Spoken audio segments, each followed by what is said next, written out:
মাথাউৰি নথকাকৈ নেপালী খুঁটিত সেই মানুহবিলাকক কিয় থাকিবলৈ দিয়া হৈছিল? নদীখনৰ একদম পাৰতে য'ত মাথাউৰি নাই, মাথাউৰি নিৰ্মাণ আপোনালোকে কৰিব। মানুহৰ জীৱন আৰু সম্পত্তিৰ সুনিশ্চিত নিৰাপদ ব্যৱস্থা আপোনালোকে কৰিব। আমি সেই অঞ্চলটোত বহু অঞ্চল দিখৌ নৈ পাৰত মাথাউৰি নোহোৱাকৈ আছে, এতিয়াও আছে, আৰু সেইকাৰণেই চাগে এই মানুহসোপাৰ অন্যতম এক মৃত্যু উপত্যকাত এতিয়া পৰিণত হ'ল। পীযুষ হাজৰিকা, বৰ্তমানৰ বান নিয়ন্ত্ৰণ মন্ত্ৰী সুশান্ত বৰগোহাঁই আৰু মাননীয় মুখ্যমন্ত্ৰী হিমন্ত বিশ্ব শৰ্মাৰ মই এটা কথা দৃষ্টিগোচৰ কৰিব বিচাৰিছোঁ যে হিমন্ত বিশ্ব শৰ্মা 2001 চনৰ পৰা মন্ত্ৰী হৈ আছিল আৰু এতিয়া দুবাৰৰ তেওঁ মুখ্যমন্ত্ৰী। পীযুষ হাজৰিকা সৰ্বানন্দ সোণোৱালৰ দিনৰ পৰা মন্ত্ৰী হৈ আছে, তাৰ আগত তেখেত বিধায়ক হিচাপে আছিল। সুশান্ত বৰগোহাঁইও তৰুণ গগৈ ডাঙৰীয়াৰ দিনতে বিধায়ক হোৱা ব্যক্তি, এতিয়া জলসম্পদৰ তেওঁ মন্ত্ৰী হৈছে। এই যে নেপালী খুঁটিলৈ আপোনালোক গৈছে, যিটো অঞ্চল আটাইতকৈ বিধ্বস্ত হ'ল, এই যে নগা পাহাৰৰ পৰা দিখৌখন নামি আহি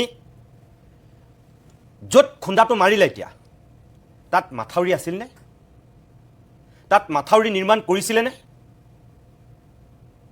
এই যে নেপালী খুঁটিৰ স্কুলখনত যে পানীৰ সোঁতটো আহি প্ৰথম নদীৰ সোঁতত নগৈ এইফালে যে খুন্দা মাৰি ধাহিমুহি আহিল, ইয়াত মাথাউৰি আছিল জানো? মাথাউৰি নথকাকৈ নেপালী খুঁটিত সেই মানুহবিলাকক কিয় থাকিবলৈ দিয়া হৈছিল?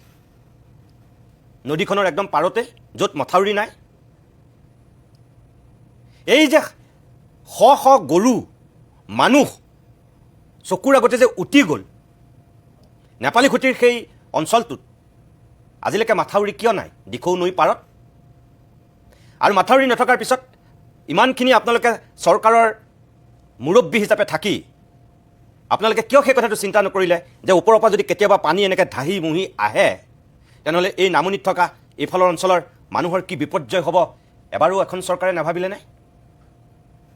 আমি সংবাদ মাধ্যমে মাথাউৰি নিৰ্মাণক লৈ বাতৰি কৰিব পাৰোঁ, আমি দেখুৱাই দিব পাৰোঁ, কিন্তু আমি মাথাউৰি নিৰ্মাণ কৰিব নোৱাৰোঁ।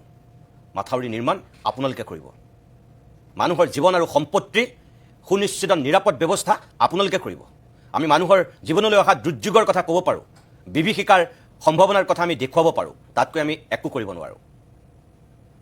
আজি সেই অঞ্চলটোত বহু অঞ্চল দিখৌ নৈ পাৰত মাথাউৰি নোহোৱাকৈ আছে, এতিয়াও আছে, আৰু সেইকাৰণেই চাগে এই মানুহসোপাৰ অন্যতম এক মৃত্যু উপত্যকাত এতিয়া পৰিণত হ'ল।